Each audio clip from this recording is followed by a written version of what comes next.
they put up a good front. But at the end of the day, they just bought. They just all, but how you say it? All bite. All bark, no bite. No bite. So that brings me back to, you remember when we first got into the argument with the pictures, and you were like, I was like, why you stop? And you was like, oh, you mad because I didn't stop you? Remember? Mm-hmm. So you know how like they get into arguments and a woman gonna say, you know, like I saw the little pictures, I saw all this stuff, and I'm like, oh, you can get up out of here. You know, I ain't got time for this. Da, da, da, da. If this is what you're doing, goodbye. Okay. Now, at that time, my house shut down at 8. All my lights, the kids went to bed at 8. All my lights in the house shut down at 10 o'clock. And there was no way anybody was getting in after that, right? You remember that? Mm-hmm. This crazy would come there and sleep on the floor just to be in by 10 o'clock. Would come to my house, sleep on my bedroom floor just to be in there by 10 o'clock. That's right. No rubbing, no touching, no nothing. Kiss nothing. Nothing. Might get a kiss earlier, but that night, nothing. Nothing. Just like sleeping on the couch. But I wasn't on the couch, I was on the floor. He wanted to sleep on the floor. Yeah. And he wanted to hold my hand. I did. I would sit there while she on the bed, and I'd be on the floor, and I'd be reached up, and we'd be holding hands. Holding my hand the entire time. Sure did. But you remember when I didn't stop you, and I asked you, like, why was that weird? And you said because all other women try to stop you from leaving. And I always told him, one thing I've always said is that if you going to leave, leave. I'm never going to stop you from leaving. Haven't I always said? And I've stood on that. Yeah. I will never stop a man from leaving me. Never, ever in my entire life. You knew I wasn't going nowhere. And that's when I knew. That he was just stuck. I knew that he was stuck in his mind because no woman has come at him that way. I knew he was stuck in his emotion because he didn't know how to receive me. I knew that he was stuck in his processing because it was like things were happening so fast. Mm-hmm. So fast. And he didn't know what he was feeling. This man was telling me he loved me the day after he met me. And you could think now, people do that. I knew I was going to get you. I knew I was going to get my baby. I said, that's going to be my wife right there. Now, people think that, okay, when a man, they say, how they say the thing? Like, don't nobody say they fall in love faster than somebody who need a place to stay, right? So don't nobody fall in love faster than somebody who need a place to stay. He didn't need me. He was already living where he was living. He was good. It ain't had nothing to do with me. Nothing at all. For him, hearing him say it day in and day out, hearing him say it over and over and over and over again, it was like, I don't know why I feel inclined to give this man a chance, but I absolutely feel like inclined to give you a chance. And it wasn't, and I told him, I said, Jamel, I was like, I'm not sure what this is. It could be just a project, remember? Mm-hmm. I said, if it's a project, then I'm going to do God's will and do what he wants me to do to help you get free from whatever you're dealing with. And you remember I told you that. And I was like, if it's a project, then it is what it is. I was like, I'll just fill it out. I'll just go through with it. I'll just follow, the yellow brick road and see where it leads. And I'm I'm very glad that it led to marriage. But I'm kind of glad that I didn't miss that moment. Like, I was in that moment. I stayed in the moment. I didn't understand it all the time. I didn't know what was happening all the time. I didn't know why I was feeling it. I remember laying next to him for the very first night. And remember I told your uncle, I was like, God, send me a sign and tell me. Because this man had so much baggage. Even now, like, we still unpack it all a little bit at a time because it's a lot. So we unpack it all a little bit at a time. But This man came with so much baggage. Now, it wasn't baby mama drama. It wasn't none of that. It wasn't what you typically would think. It was just like things that, emotionally damage you. Things that take you to another level. Women that emotionally damage you. Mess up your finances. Just a whole slew of stuff that was just like coming all over the place. And still dealing with some of it. Right. But when I truly say, like, I'm not painting my husband as a martyr. But what I am saying is that when a nice man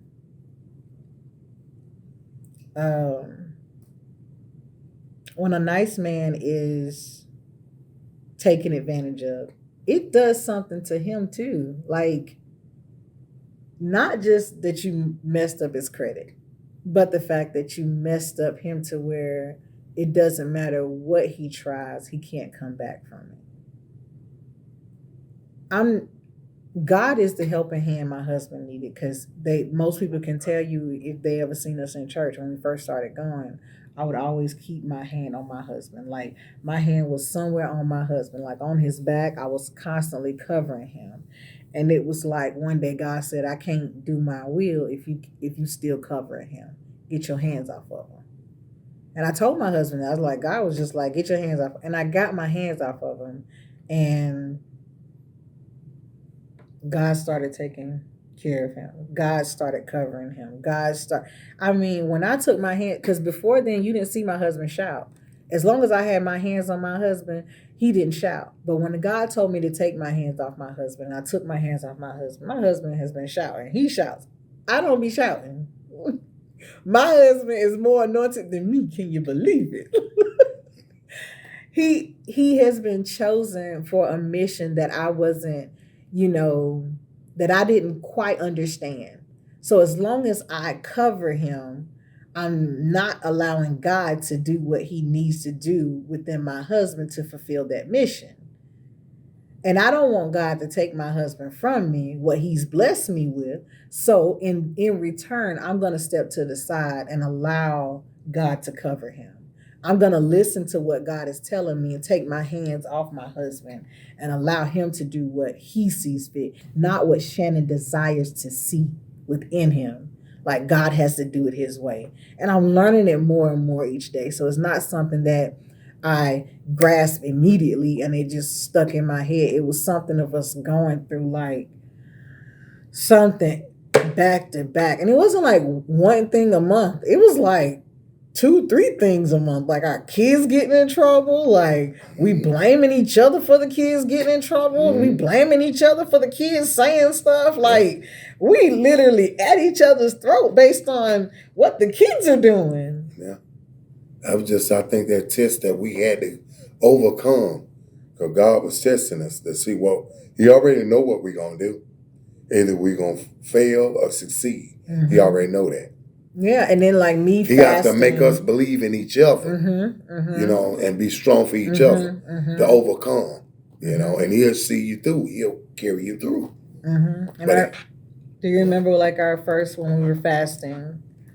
And that was one of the things, like, we wanted kind of like all the stuff to kind of calm down. Mm-hmm. And we wanted, like, it was so much that was happening. Mm-hmm. Like, we just wanted it all to just stop. And like, we lost some weight.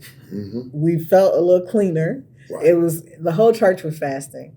And then I did more recently, and I went off a few things, and like, it was like I was just fasting and praying. And I think that time, my husband bought me like flowers 3 days in a row. Like, I was like, what is going on?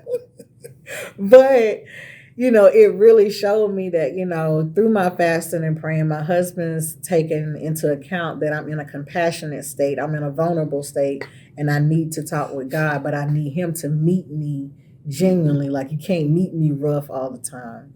And I'm a feminine, like, I'm feminine. Like, I want to be feminine. I desire to be feminine. I tell my husband this all the time. Like, I say, honey, sometimes you make me be too aggressive, and I don't like it. And it's because, like, what I said, earlier about, learning how to channel that.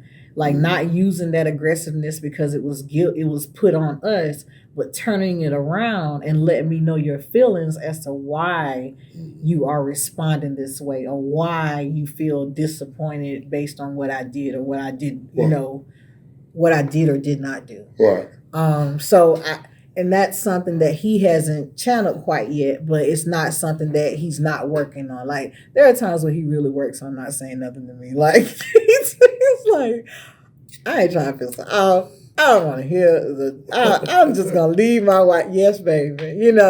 But there are moments to where he feels like his manhood is challenged and he has to say something. And sometimes it may not be the best mode for me and I may not be in the best spirit because I could already be agitated by something else or aggravated. Right. But, he will come at me and I will go back at him. But it doesn't make either one of us right in this instance because we can definitely do it. Like there are things that there are instances where I don't say nothing mean and I'll just sit there and let him spew it all out. And it gets heavy after a while of me just taking it. And it's where he has to learn to kind of channel it. It's like it's something that he hasn't. So going from, maybe a home that was like that to going to a prison that's just like that. You know what I'm saying? That's right. So do you ever feel like you had an opportunity not to be aggressive? Because even being out, you weren't aggressive in certain aspects, but they were aggressive with you. Right. I mean, I guess. Excuse me. I guess from all the things that I've been through, it's something that I have to deal with within myself.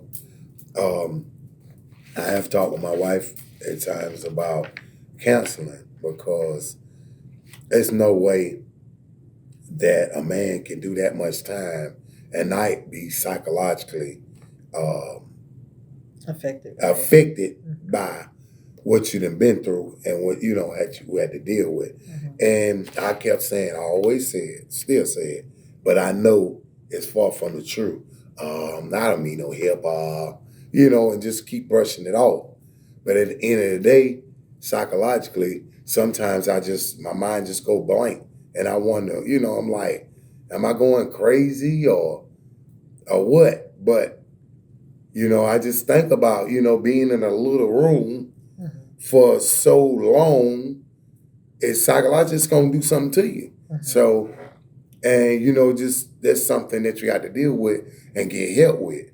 And I just kept neglecting that I needed help, you know what I'm saying? And I figured now it's time to sit down and talk to someone concerning that because there's no way that you can't be affected by it.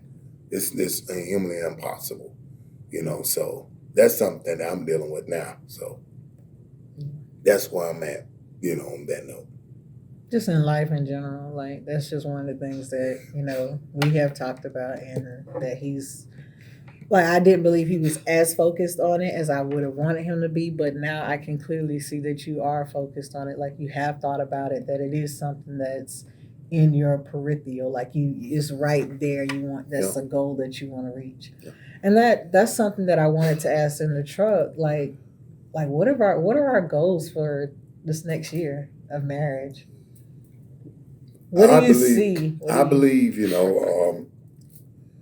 I think we didn't have it this year. I mean, you had it individually, counseling, but I haven't. So I think this year it's got to be more in tune to me getting that kind of help that I need, as a human being, as a man, as a husband, as a father, that's what I got to deal with. And for it to work, I have to do my part. Just like how she doing what she have to do, I have to do my part, and that makes a healthy relationship at the end of the day because, two people, we both have to do our part. That's the only way it's going to work. You can't do 50. No, you can't do 65 and 35 over here. It ain't going to work like that. You have to do what you got to do. Both parties have to do it to make it be successful in a healthy relationship. So that's where I'm at. That's the only way it's going to be able to succeed throughout another year.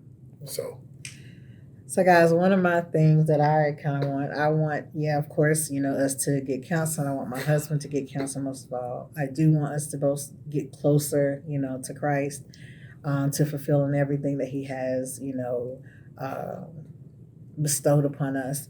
The things that we don't even know about that He's working in our favor, because we believe that even though we're saying this, or many people may not be viewing, but we know that it's going to help somebody along the way. Some part of this is going to help somebody. Like, if it's only just my husband's testimony, it's going to help someone say, I need help. Like, that sounds like me. Like what she's saying about him, like I can feel that. I understand that. And hopefully that'll help somebody else get, the help or the consciousness that they seek, in order to reach to their next level. We're gonna get off here. It is probably a little late for us to do a whole bunch, but Mr. Allen is wanting to have some fun. Yeah, and we have summer camp in the morning. We We do. volunteering, so we have a lot in our plate. So we trying to give back, not just take away, but we trying to give back because God has blessed us. So Yes. yeah. All right, guys. These are the Allens. Becoming the Allens. Becoming the Allens. This is us, y'all. I am Shannon Allen. And I'm Jamil. Let's do this. Always put God first. Put God first. Your family. See, a man have to put things in his right perspective. If he don't, he gonna fall every time. He have to put God first. He have to put his family second. And he have to put himself last. That's just the bottom line. It's just how it is. God made it that way. He have to put himself at the back end. He have to make sure that his family is good. He have to. That's the only way. That's the key to success. God first, family second, and the man will be last. It is what it is. Because you're going to be all right. You're a survivor. But you have to make sure your wife, kids, they have to be good. They can't do all the things that the man can do. You don't want them to do that. You are there to be the provider, the vicegerent. You have to be all that. You have to be the one to protect your family. So that's just the way it is, and God will bless you. He'll bless you. He'll make you grow in multitude. Once you put things in the right perspective, put God first, got to put God first. Then your family, then don't worry about yourself because He will bless you. So you don't worry about that. You have to put it in the right perspective in order to see growth in your life. So. Well, all right, guys. So you heard it from Mr. Allen himself. Make sure you put God first in all that you do, especially in your marriage. God is definitely exactly who you need. Like we have our support system. That doesn't take away from them at all. But all of our support system will still tell you, pray about it. Like when I say praying about it, and that's always been, hey, I prayed about it. Look, so I did that, and it was almost like a chore, but it wasn't pray and study. Pray, fast, and study. Pray and implement some changes in your own life, or pray and address it differently. It was just like pray, and so once I think your brother was saying, yeah, you pray, but you got to change up the game. Like you got to rework this thing. You got to draw a line, in the sand and say, if you cross this line, things like that. Like you had to redo or revamp. You had to have a new strategy. And in having a new strategy, part of that new strategy was me not yelling at him, me not being, extremely aggressive about wanting something done a certain way, or me learning that, okay, Shannon, it doesn't have to be done that way right now. It can be done another way a little bit later. Like it doesn't have to be done like that. And I get so, I guess, overwhelmed because I've been in, doing things and I've been doing them my way that I don't even stop to think about his way sometimes. And I said last night when we were at the Airbnb, I said, honey, I was like, I didn't even ask you what you thought about a situation. How do you feel? And he was like, it's the same. I feel the way I feel, but the way that I went about it changed. Like that day I was pouty, I was in my feelings, I was silent, I was messing up kind of like a good time. But then later on that night, I understood that my way of doing that was completely wrong and it didn't benefit the situation anything. It more agitated than anything else because it's like something else on my chore list that I got to get done that's not getting done, and I got to do it. And so I think that helped us, I don't know, it helped us in a way to where he understood that I hope he understood that I meant well. I wanted to care about what you cared about, Right. even if it meant, it staying or you still being involved in some way. Right. But I didn't want, it's like I don't want anybody to cast, like my concerns away. So I didn't want to cast your concern away. Right. But I know that is an issue for my wife, and I know that shouldn't be. So I know how to correct that. And the right correction is, if I'm moving forward, then what's behind me need to stay back there. And you have to put things in its right perspective. And I have no problem with that. So I understand. And again, I don't think we talked about it, but I'm going to say this and we're going to get out for real this time. Jamel and I met September of 2021. Mm-hmm.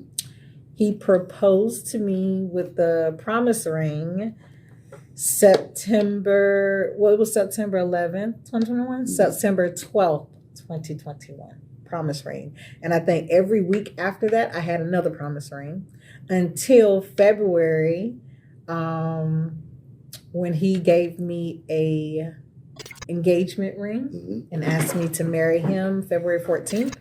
We got married and my support team pulled through like a mug. And we got married July 10th. So from February to July, and then July to now, this July. Marriages can work. Even though you have differences, you're total different people. It can work. I've seen people met 3-4 weeks and they still married 37 years later.